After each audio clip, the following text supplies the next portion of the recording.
Imaginons que Dieu vienne à moi dans un rêve et me demande quel don je souhaiterais recevoir de sa part.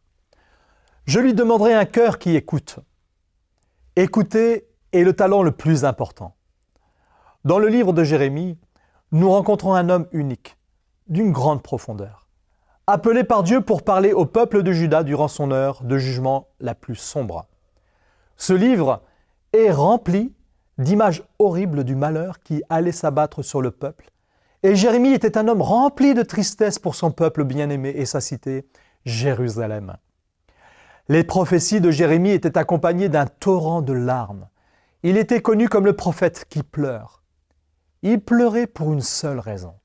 Malgré toutes les paroles prononcées et les actions faites pour attirer l'attention du peuple sur son péché et le pousser à la repentance, le peuple ne voulait rien écouter. Ce thème apparaît dans quasiment tous les chapitres du livre, d'une manière ou d'une autre. Dieu a parlé à son peuple par des moyens très inventifs durant 40 ans, par la bouche de Jérémie. Mais ils ne voulaient pas écouter, amenant sur eux le jugement de Dieu, comme les vents violents d'une tempête.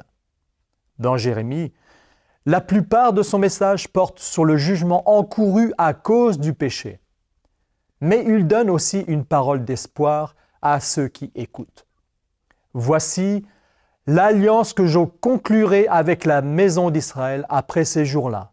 Oracle de l'Éternel, je mettrai ma loi au-dedans d'eux. Je l'écrirai sur leur cœur. Je serai leur Dieu et ils seront mon peuple.